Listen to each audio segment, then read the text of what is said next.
Hello, my name is Kassidy Hallberg, and I will be talking to you about the Articles of Confederation. The first constitution in our nation's history was the Articles of Confederation. The Second Continental Congress were the authors of the Articles of Confederation. The Second Continental Congress was a convention of delegates from the 13 colonies that met beginning in May of 1775 in Philadelphia, Pennsylvania, soon after shooting had begun during the American Revolutionary War. It followed the First Continental Congress, which met briefly in 1774 in Philadelphia. On June 11, 1776, the Second Continental Congress appointed a group of men to write a Declaration of Independence from British rule. Those 5 men are John Adams, Thomas Jefferson, Benjamin Franklin, Robert Livingston, and Roger Sherman. They wrote the United States Declaration of Independence on July 4th, 1776, which most of you probably know. The Continental Congress wrote the Articles of Confederation during the Revolutionary War, like I said before. The Articles were written to give the colonies some sense of a unified government. By signing the document, the delegates of each state agreed to the form of government described in the Articles of Confederation, and therefore committed their own state to the permanent union of the states that would be called the United States. The form of government created by this document is called a confederacy, or a loose organization of independent states. Each state was to maintain sovereignty, which meant that the state maintained the power to run its own affairs. Any rights, privileges, and powers that were not specifically given to the Congress by the Articles of Confederation were maintained by the state. The original draft of the Articles of Confederation were written by conservative John Dickinson and described a confederation that placed a significant amount of power in the hands of the central government.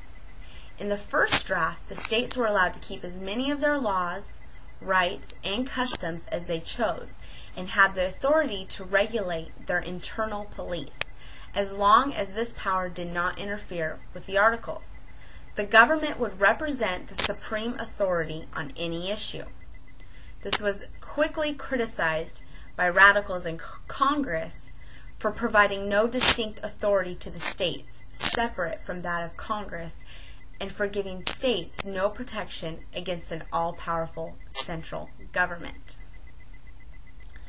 So, when were these articles drafted? They were created in November, the month of November, on 1777.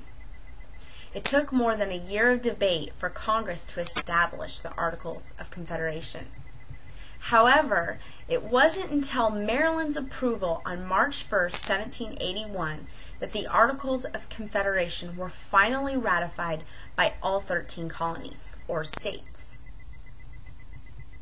So, in case you'd like to take a tour into history and find out where these delegates met, you would want to take yourself to Philadelphia, Pennsylvania, Baltimore, Maryland, Lancaster, Pennsylvania, York, Pennsylvania, and Philadelphia.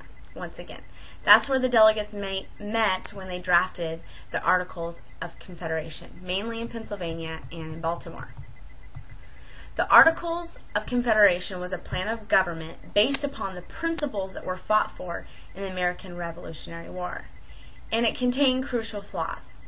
It had no power of national taxation, no power to control trade, and it had a weak executive, meaning there was no executive branch in government, no president. The judicial branch was extremely limited, and pretty much the only thing that included was a legislative branch. Therefore, it couldn't enforce legislation. The Articles of Confederation's greatest weakness, however, was it had no direct origin in the people themselves. It knew only state sovereignty. Each state had the power to collect its own taxes, issue currency, provide for its own military. The government could not govern efficiently because of a general lack of power to compel states to honor national obligations.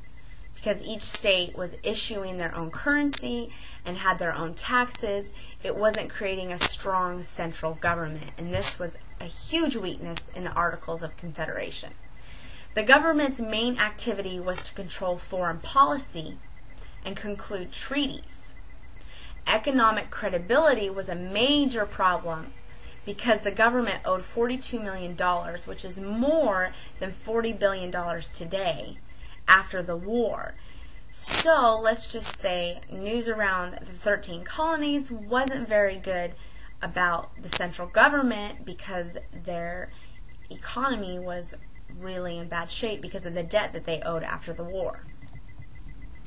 It would have been very difficult for our country to have created a stronger second constitution without learning from the mistakes of the first one. The Articles of Confederation served as a transition between the Revolutionary War and the Constitution. On February 21st, 1787, Congress approved a plan to hold a convention in Philadelphia to revise the Articles of Confederation. In the present United States Constitution, replaced the Articles of Confederation on March 4th, 1789. It's very important that we as Americans know what our nation is founded upon in terms of the Constitution and where it came from and where it's going. Many people I've asked, I asked them if they knew what the Articles of Confederation were, and they didn't, including myself. I learned about them in another political class, but I couldn't completely remember everything. One of the most amazing things to me is how many statements are attributed to being associated with the Constitution. For example, the phrase separation of church and state. Many individuals think that comes from our Constitution when it doesn't come from our Constitution. So therefore, I just encourage everyone to keep up on their history of where things came from. And that is my video project for the Articles of Confederation. Have a great day.